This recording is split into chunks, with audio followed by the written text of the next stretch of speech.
The water's warming up and the walleyes are on the move. It's time for a trip to the boundary waters of the Menominee River for some early season walleye. Right now we're on the Menominee River. There's the boundaries between Michigan and Wisconsin. And season's open here. You can keep one fish. And we'll check out the Butterfly Museum on Mackinac Island. 9 million acres of forest, 1,700 miles of continuous shoreline, 4,300 lakes, 12,000 miles of streams, more than 300 waterfalls, 15 counties, 2 time zones, and 1 area code. Welcome to the Upper Peninsula. Welcome to 906 Outdoors.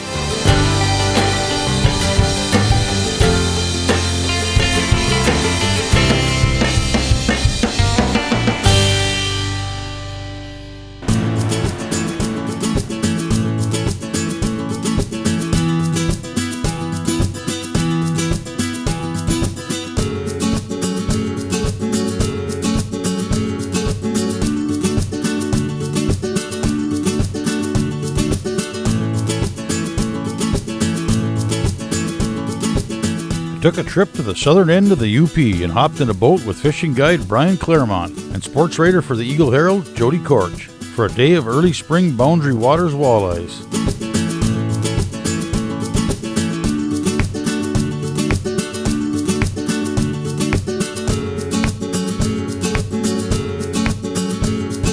Is it gone? Can it be true?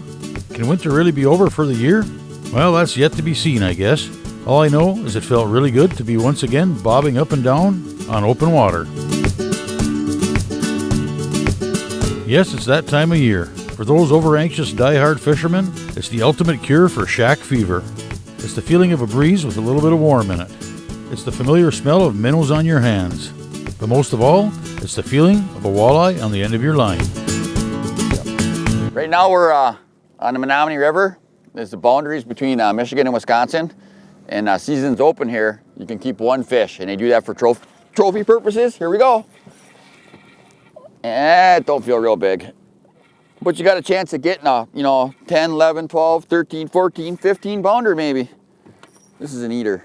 Woo, he's fighting though. They're getting more spunky. And there's so many fish in the river that when you're jigging, and this one bit, I think I was a little slow on the hook set, and I got him underneath. So we gotta let this one go. But lots of these fish. This looks like a male. Perfect eating size. Perfect eater. Put that one was snagged, we gotta put that one back. We're looking for a big one. Springtime, water's cold. I like a real slow presentation. A lot of these guys are bouncing their jig, just, sometimes that works, but I like to just kind of drop it down, pick it up, touch the bottom, hit bottom, pick it up again, drop it down. Oh, and look at that. See all that? That's how it works. Just like that. You watch these other guys bouncing that jig. I like to just be subtle with it. You got the net there, Mr. Korchman? This feels like a pretty good one. Oh yeah, this is a nice fish. Here's a nice fish.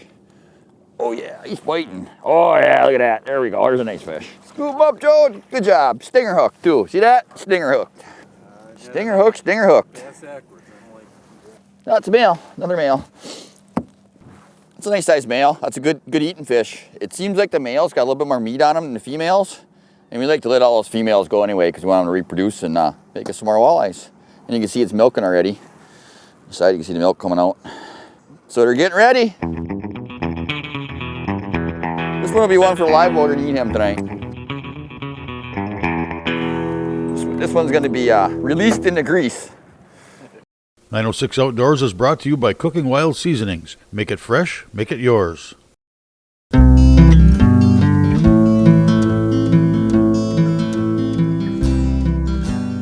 Early spring fishing was a lot of fun, but you get up in the morning and it's only 28 degrees, the boat landing's iced up and your hands are cold. And what's nice about this time of year is you wait till the sun comes up a little bit and it starts to warm up.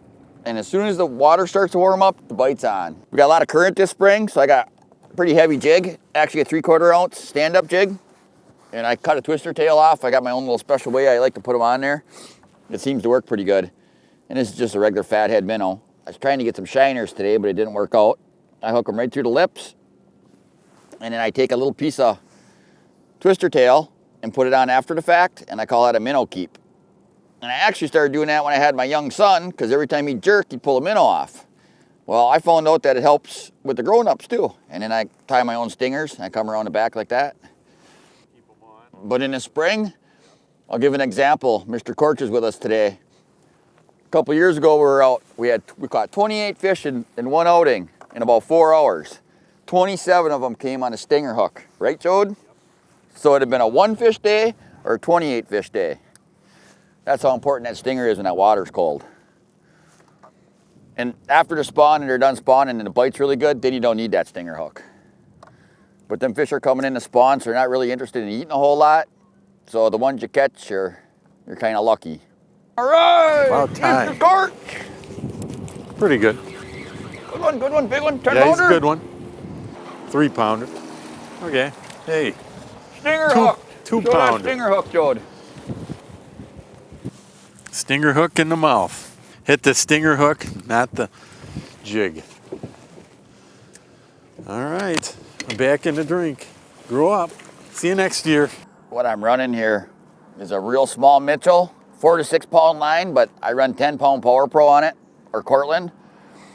And because when I start fishing in the spring, I'm out here probably 40 days straight every day, unless the weather's really, really super bad. So when you're jigging like this all the time, if you got a big club that weighs 10 pounds, you get a sore arm.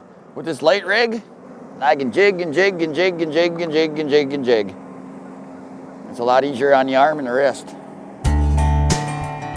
This might be another sucker the way it's fighting. Jody got that sucker thing started. Oh, no, nice little leader. Oh, let's flip him in. Stinger hook, of course. That's why that stinger hook's important. You see that? That fish has just got that stinger. Water's cold, you're biting light. But yeah, this time of year it gets like this. Hey, not to come out here and catch 50 fish. And that's a perfect little leader, but we got a couple males in there that so we got enough to eat tonight, so that one's gonna back and get bigger. I think I got 3 pulls on that one and I caught that fish.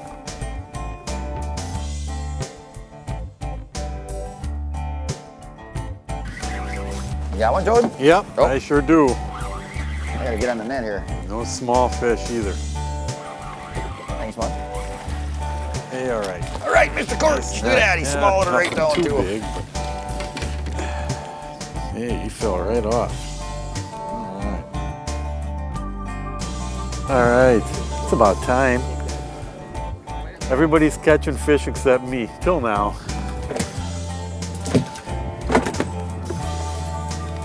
Ooh, this one feels pretty good. Yeah, this one feels really good. This is a big fish here. It's gonna be a hog. This is gonna be a hog. Yep, this is gonna be a hog, man. Oh yeah, look at this one. Look at this fish. Yep. Look at this fish. Yeah! Another nice one there. Woohoo! Would you save me one there? We on the roll! Will you save me one fish We today, on the Brian? roll, we on the roll, we on the roll. Yeah, it ain't that big. I thought it was gonna be bigger than that. Yeah. Still a nice fish. Yeah. This is a nice healthy one here. Yeah. Still nice and fat. That's probably a 6 pounder. Yeah, we're on a roll, Bri. We're catching some nice walleyes. Beauty. Beauty, beauty, beauty. We'll let this big female go do her job up there and make us some more walleyes. Yep. Jeez. Are you ready, girl? She's gonna give me a nice little shower when she takes off. There she goes. You are putting me to shame.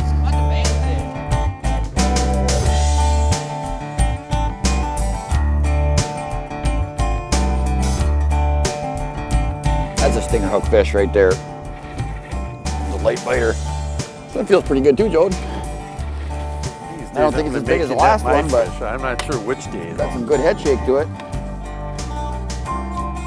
Ooh, now it's really, wow, you see that? Ooh, oh, it's off. That was a monster. Did you get that on camera? That was 12 pounds. That was a monster. See him. Oh man. That was a monster. Turned his head and boom. Can't catch them all. We'll get another one. Today's show is brought to you in part by Rapid River Knife Works, home of Michigan's largest custom knife factory showroom.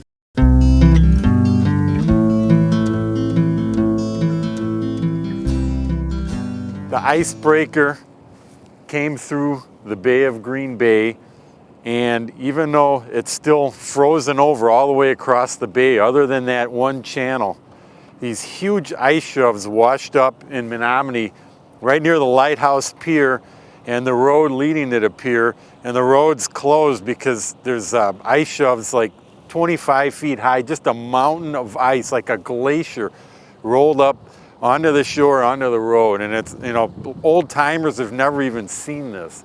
So it's a first.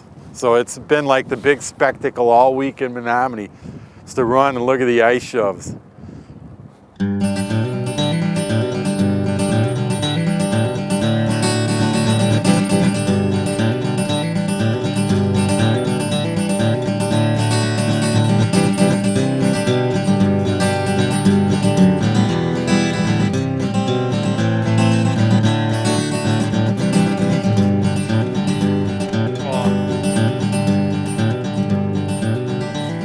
Feels pretty good. Yeah, this is a thumper. I don't think it's no 10-pounder, but feels like a nice fish. Oh, look at this, Jody. Here's a fat female full of eggs. That's a nice fish. That's not a 10-pounder, but it's a nice one. That's a nice one. Yeah, 6, 7. See, that's a nice fat female, probably about a 25 incher, probably 6, 7 pounds. Just want to get one that's 30 inches, 10, 12 pounds. And we'll keep working at it. Like I said, it's been picking up as the water warms up, the fish get more active. And they're nice when you tickle them a little bit on the belly and that dorsal fin sticks up nice like that. That's just a pretty fish. Get her back and get a bigger one. Well, do what you gotta do, baby.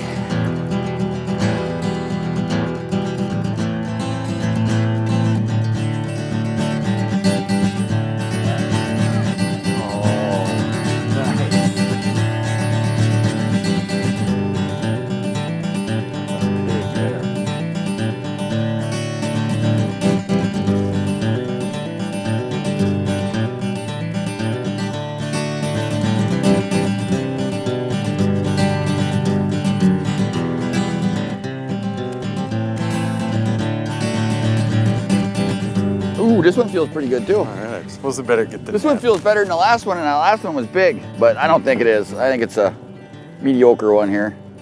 I haven't seen it yet though. Boy, it's doing some head shaking. Oh, that is another nice one. Yeah, look at this. It is. It's nice. Nice. That's another nice hog. If I can get him to come in here. There you go, Jode. Good job. Look at that. How's that for almost a double, eh? That's another nice fish. That one's got some growth on them, yep. They're getting a little more aggressive. They're getting a little more aggressive. I got them with the stinger and the regular hook. Nah, this one's probably about 7 pounds. But still, that's a nice walleye, nice and fat. I love this. This is my love. This is what I love to do. My wifey says I got a little fishy swimming in my bloodstream. That's very possible. We'll let you go, girl. You go do what you got to do. Oh, she wants to go right away. I'll let her go. Oh, she gave me a bath.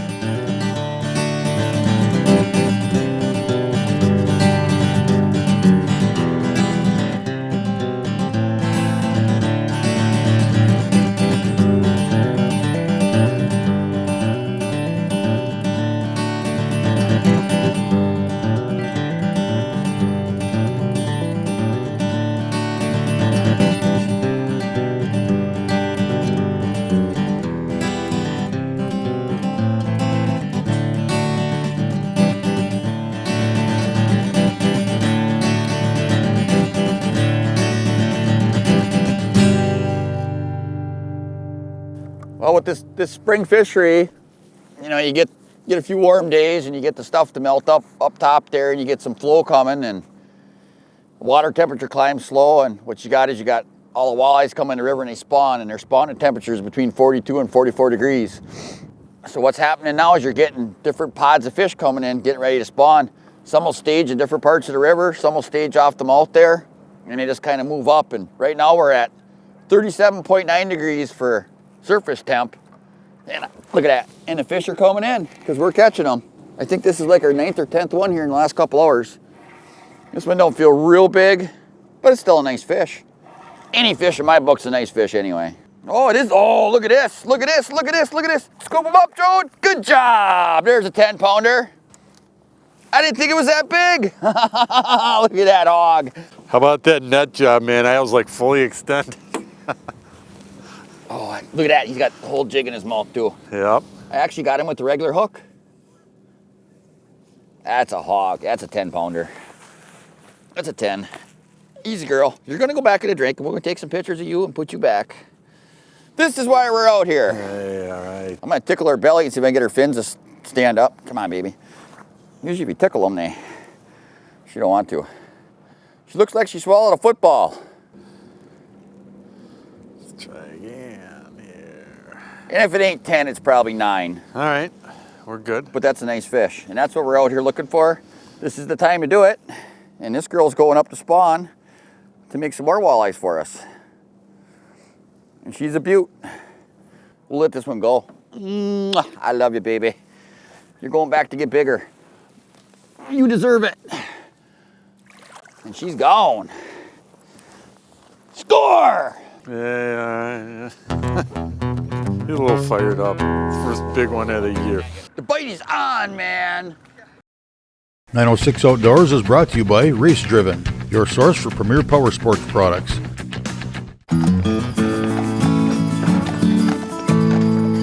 If this year's travel plans include a trip to Mackinac Island, you may want to check out the Butterfly Museum. This world-renowned facility has 1,800 square feet of tropical garden filled with hundreds of live butterflies from 4 continents. This is the oldest butterfly house in Michigan and the 3rd oldest in the nation.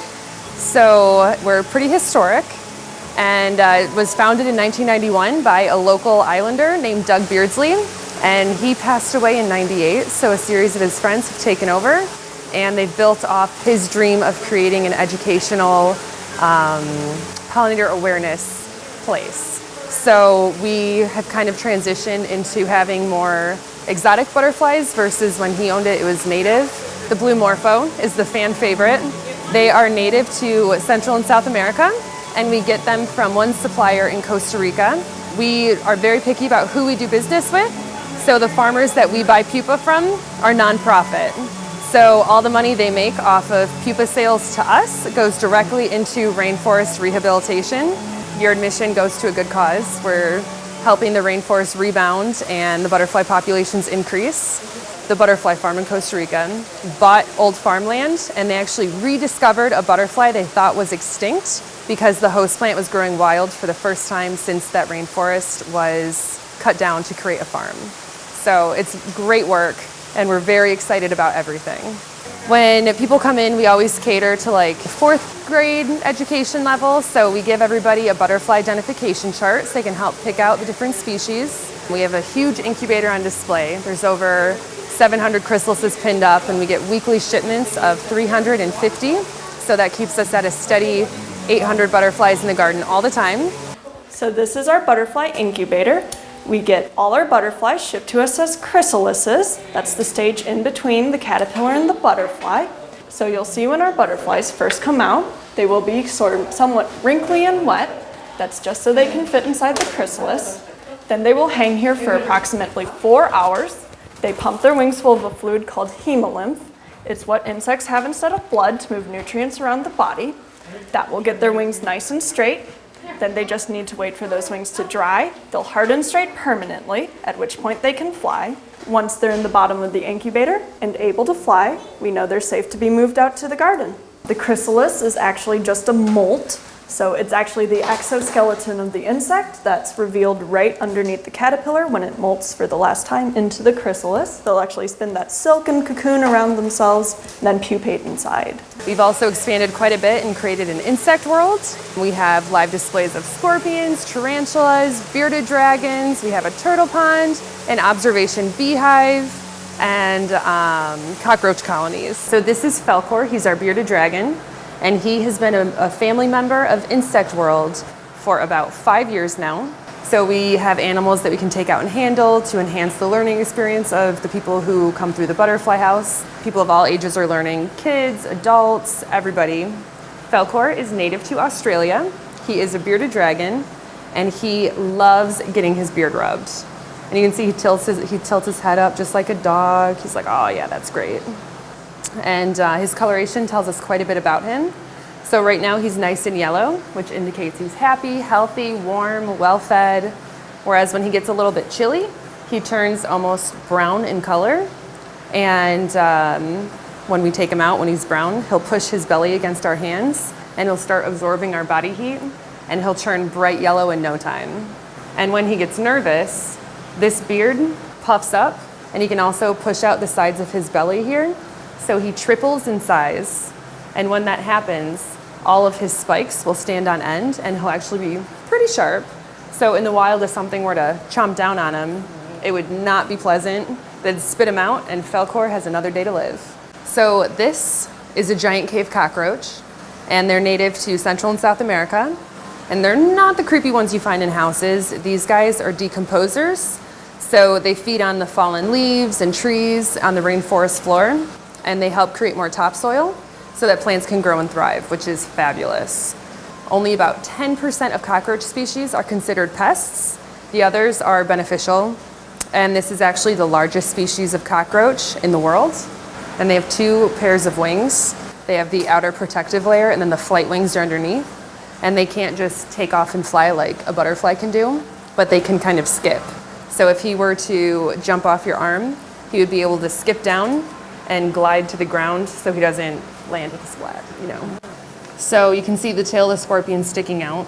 So scorpions have a special chemical in their exoskeleton that makes them fluoresce under black light. If you're ever in the desert and you want to check your sleeping bag or your shoes before bed, bring a black light, because all scorpions, true scorpions, will fluoresce.